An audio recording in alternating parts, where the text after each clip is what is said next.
Give us this day our daily bread.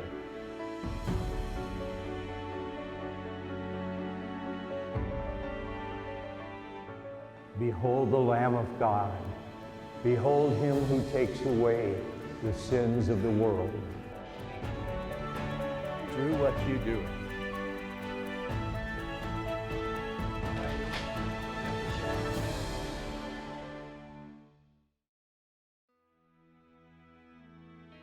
Well, welcome back to the fourth session. This session, we're going to talk about the 3 levels of intimacy. And usually in this session, we have a lot of fun because we're talking about physical intimacy, psychological intimacy, the difference between the way men and women talk with each other, and then finally spiritual intimacy. But in this session, we're going to focus on the first 2 most of all. But I mention all 3 because they interrelate. Each level of intimacy feeds the other levels. Couples who have a better psychological intimacy and really are present to each other, really share with each other, and know how to talk with each other, they even have a more pleasurable sexual experience in bed. Even Masters and Johnson, who just study all that kind of stuff about sexual response, wrote this book called The Pleasure Bond. And the pleasure bond is saying that a couple that's been married for many years who really have kept a good actual sexual life at the same time that they have been growing closer and closer to each other, that they deepen each other. And even the level of pleasure is measurably deeper. Now, how they measure that, I have no idea, but that's what they say.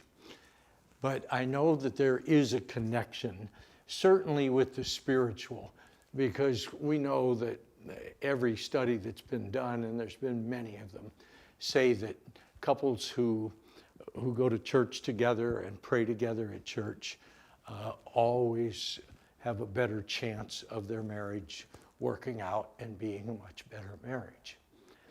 But let's talk about the physical and the psychological. The physical, obviously, is on everybody's mind when they first get married. Young people are fiery in love with each other and great strong feelings for each other and can't wait for the honeymoon and can't wait for all the great experiences, and it's such a wonderful gift to them.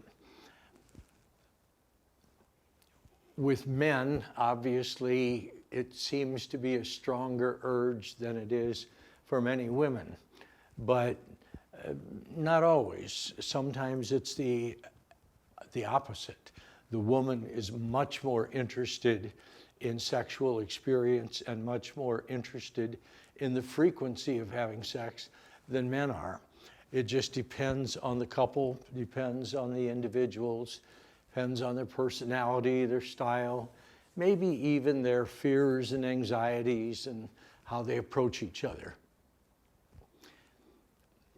The interesting thing, though, is with the physical dimension of intimacy, it kind of ebbs and flows throughout the year and changes. But even though it changes, it can still be an extremely rich experience. And not simply intercourse, but holding each other, touching each other, even a little pat on the butt when you come through the kitchen, just kind of a love tap to say, know you're there and I enjoy you and get a kick out of you and glad you're there. Whatever it might be. And I've shared with some people the story about an older man who came to me. There was an older man who came to me who, I'm 75, so he was older than me. I don't know how old he was, but he was saying, you know, I had prostate surgery, and when I had prostate surgery, I was rendered totally harmless. He said, I can't do anything. I can't please me and I can't please her. I can't do anything. But he said, I still sometimes just need a little physical touch. So he said, we were playing cards one night, and the two of us were playing cards with each other, and it was just the two of us, and we're having a great time, and we're laughing, and we're feeling close to each other. And he said, I kind of leaned over to her and said, how about a little nudity? and he said, she laughed and looked at me and said, what? And he said, no, I can't do anything. I'm harmless, but I just wanted to, just go to bed and just hold each other and be close to each other and do a little cuddling because we don't run out of the need for physical intimacy. Well, I told that story on one of the retreats. And when I told the story, a man came to me a few days later and said, you'll enjoy this. He said, the other night after the retreat, I thought this would really be a nice night for the two of us to be close. So he said, my wife went to bed before I did because I wanted to watch the end of the hockey game. And he said, I watched the end of the hockey game. And he said, after that, he said, I thought, well, it was really a good day. So he said, I'm just going to put on a little cologne and kind of ease my way into bed. So he said, I put on a little cologne and I eased up next to her, and she said, I smell the cologne. And he said, yes. And she said, why don't you just pretend that you had prostate surgery? and we can't do anything but cuddle.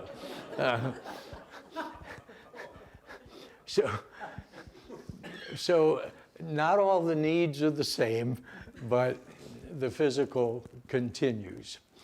I want to focus a lot more, though, on the psychological, because it is such an important dimension. And it's one area where men and women are not alike. He said, men and women can be so different.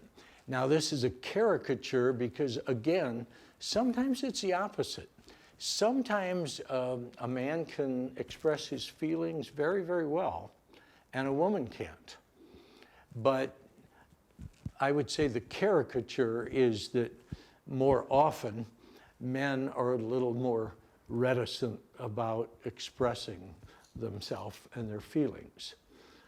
I've laughed often that two women can go into a doctor's office and meet each other for the first time in the waiting room and tell each other their life story before they ever get in to see the doctor. Where two men can work together for 15 years and all they know is he likes Miller Lite and he likes Bud Light. That's about as deep as the conversation has gone.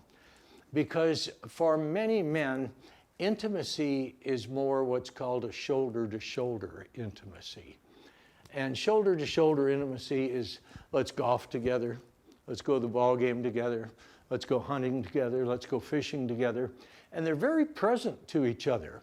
There is a deep level of friendship and intimacy, but there aren't many words exchanged, where women often can share many, many things. And when this happens, I think what is very important is to start to realize that we're more opposite than we think. We know the obvious opposite things between men and women, and thank God we're opposites. That's why we attract, and that's why we're attracted to each other. But what makes it, it's what makes it stronger is it's not just physical differences, it's not just attraction differences, even the way we approach things. You know, for instance, men or women, if they're in a locker room or a changing room at a swimming pool or wherever they are, if they have a preference, they're going to want cubicles, and they're going to want a little more modesty and a little more privacy, and to be where they're not seen. 10 guys can be in a open shower room, and for the most part, none of them care one way or another who's there. They're just take it for granted, and nobody cares. Well, men can be physically naked, and women don't like that so much. But what we don't understand is that psychologically, the opposite is true. Women have no problem being psychologically naked. They have no problem telling you their fears, their hopes, their worries, the things that are on their mind. Women can tell each other those kind of things, and they can often tell their husband those kinds of things, where the man often just can't do that. And some men can, but most men are pretty reticent about sharing feelings. And part of it is just the difference in men and women. But part of it is a little bit more than that. Men, at least over the 50 years that I've worked with men and women in all stages of marriage, men are often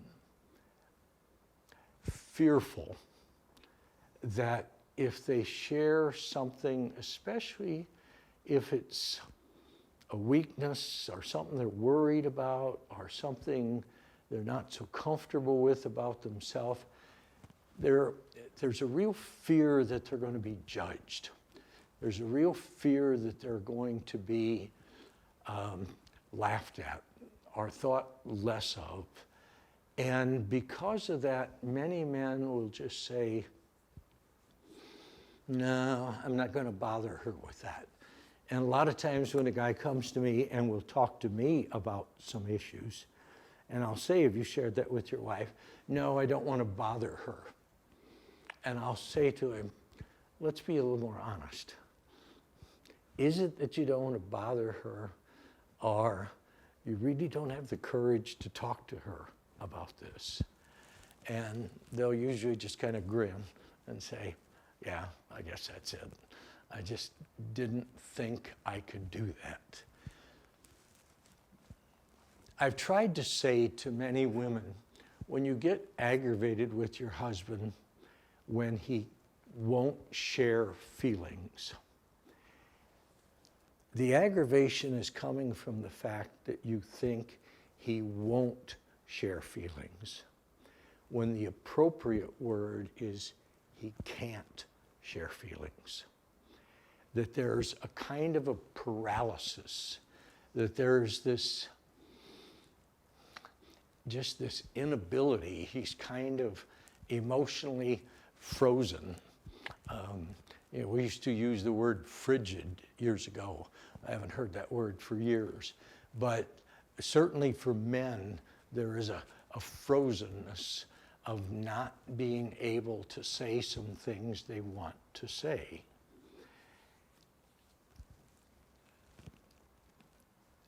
Why are we talking about this today? Because if I can start to name this out loud with you, it gives you a chance to have a starter at talking about some things. It gives you a starter to say, yeah, that is part of my problem. Or, yeah, in some sense, every man from the time he was a little kid, even if he was very close to his dad, almost every little boy needs his mom's affirmation and support. And that doesn't change when he grows up. He still needs the woman to affirm and support him. And there's always just this fear of being thought less of, or less a man, or less strong, or less masculine, or whatever the term might be. So the more I can try to get couples to really say to themselves, we need to understand that about each other. That I need to challenge the man, if he's the one with the problem, to say, you're going to need a little more courage and a little more honesty with yourself so that you really can begin to share these things. And I'll say to the woman, and you're going to need the same gentleness with him that he needed to be with you when you first had physical intimacy. With physical intimacy, he had to learn to be gentle with you. Now, with psychological intimacy, you need to learn to be much more gentle with him. And if there's things he can't say, let it be. And sooner or later, it will be, but not yet. He's not there. And we just have to take people where they are. Coming back to the last session, that's part of caring, admiring, enjoying.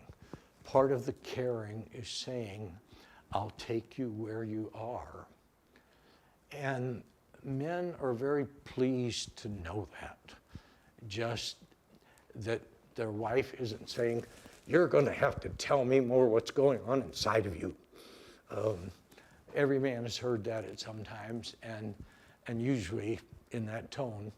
And he needs to say, I can't always do that. I want to. It's not that I don't care about you. It's not that I don't want to share some of this. Now let's add another dimension to it. The other dimension to it is the fact of life that nobody is ever taught. I've never heard it taught in grade school. I've never heard it taught in high school. I've never heard parents talk about it with their kids, and I've never heard it in a locker room.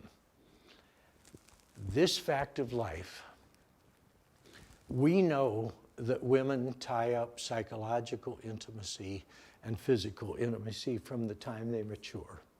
They're always connected.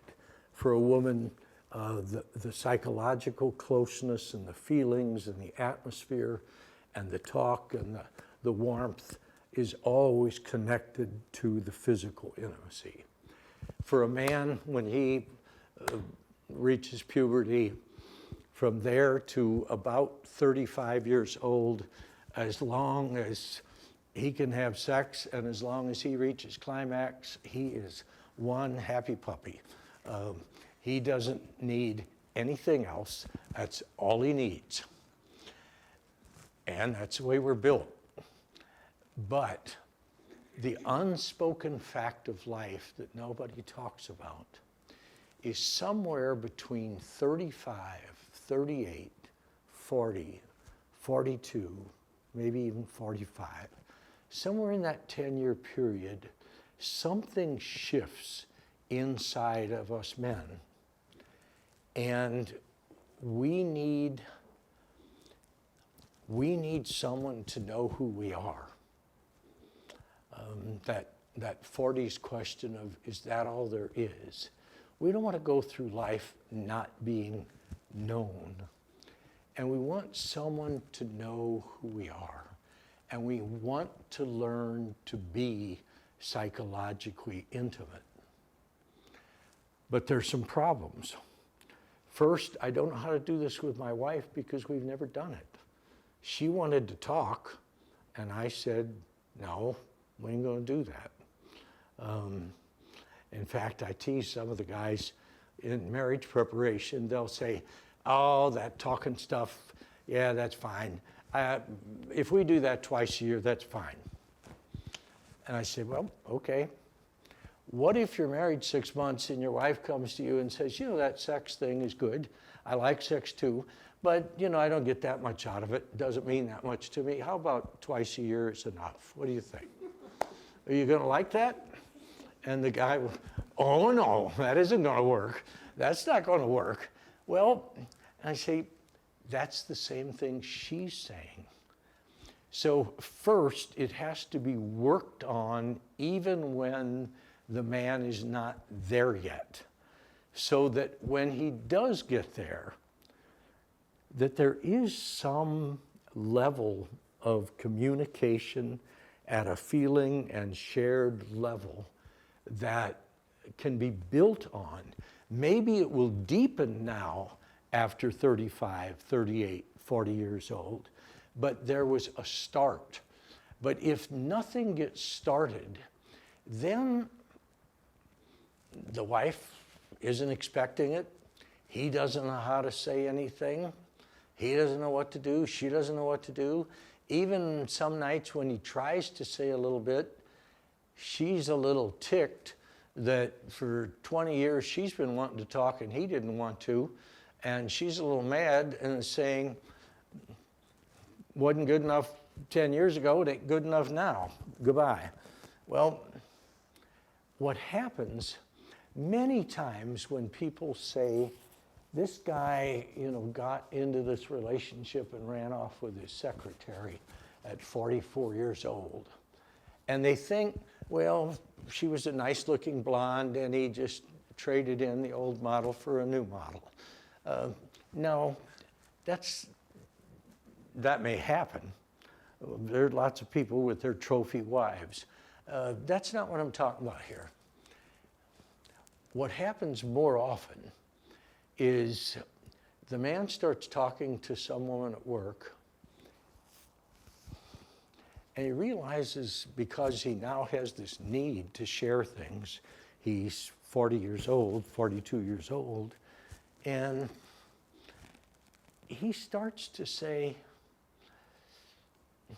she seems to understand me better than my wife does. And I'm more comfortable talking to her than I was talking to my wife. And it's harmless because we're not sleeping together, we're just talking.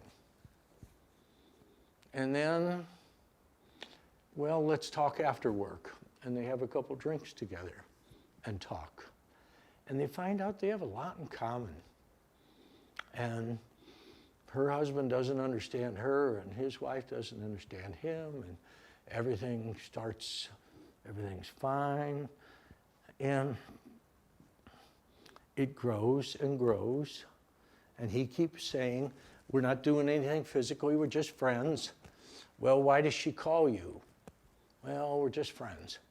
Well, all of a sudden, there's a wedge, and oftentimes a split, and oftentimes moving in different directions. What happened?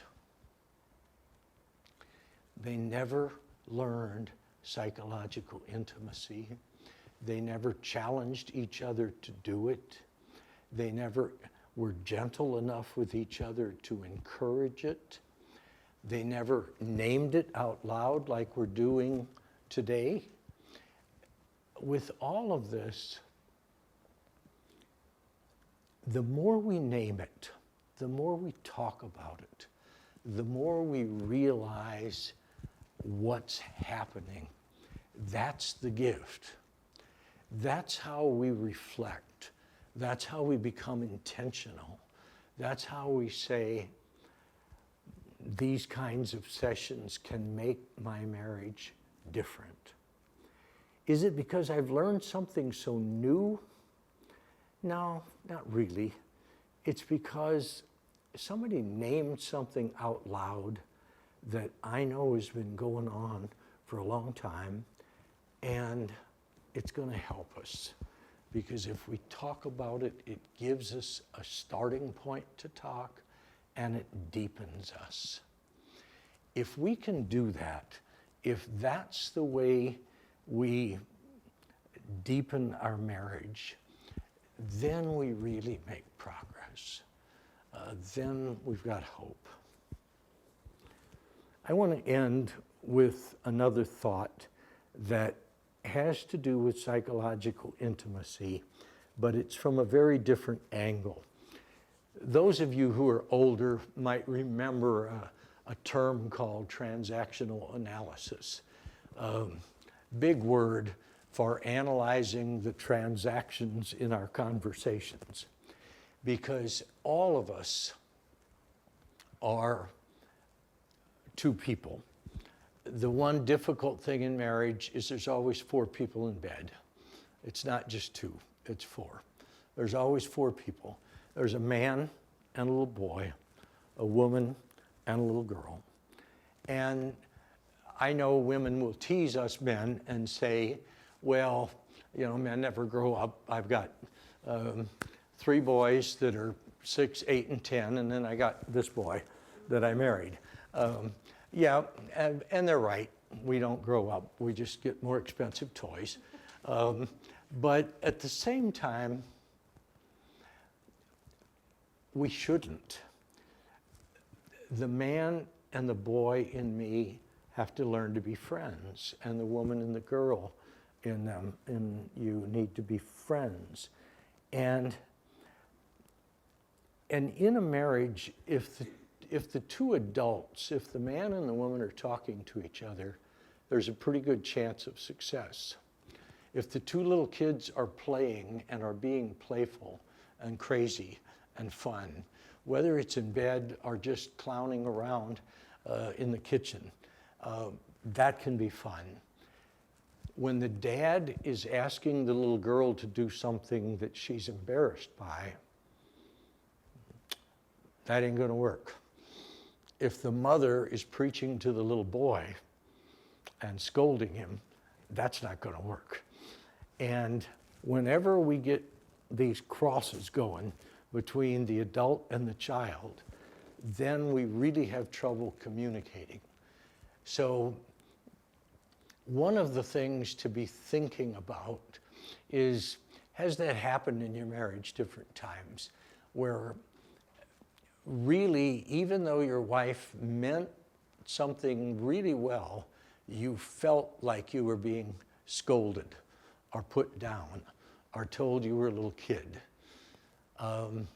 Or when, as a wife, did you feel that daddy was preaching at you or implying you were dumb just because you didn't know 10W30 from 10W40 to what you ought to put in the car and what you ought to use to fix a squeaky hinge on the door, and he laughed at you and said, oh, how dumb can you be? Well, daddy is telling the little girl, you're stupid.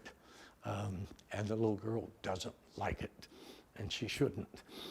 But in all of these, the more we can name these things, man and woman, boy and girl, cross communication, learning how psychological intimacy influences physical intimacy, learning about the difference in men and women, physical nakedness, psychological nakedness, being present to each other, being able to talk with each other. All of those things are what makes that dream of a really good marriage and closeness deepen. So that's what I'm asking you to think about after this session. I ask you to just think, you know, what's the level of our communication? Are we comfortable? Are each of us comfortable with our level of physical intimacy? Are each of us comfortable with our level of psychological intimacy? Are my needs in those areas being answered? We'll talk about the spiritual intimacy in the next session. But if you can simply talk about, are the needs being answered? Where do you think we are? Did you hear anything in this naming of things that helps you start to say, oh, that's what was going on? I didn't realize it, but that's what was going on. The more you reflect on that, not only following this session, but in the coming weeks and months, the richer your marriage becomes.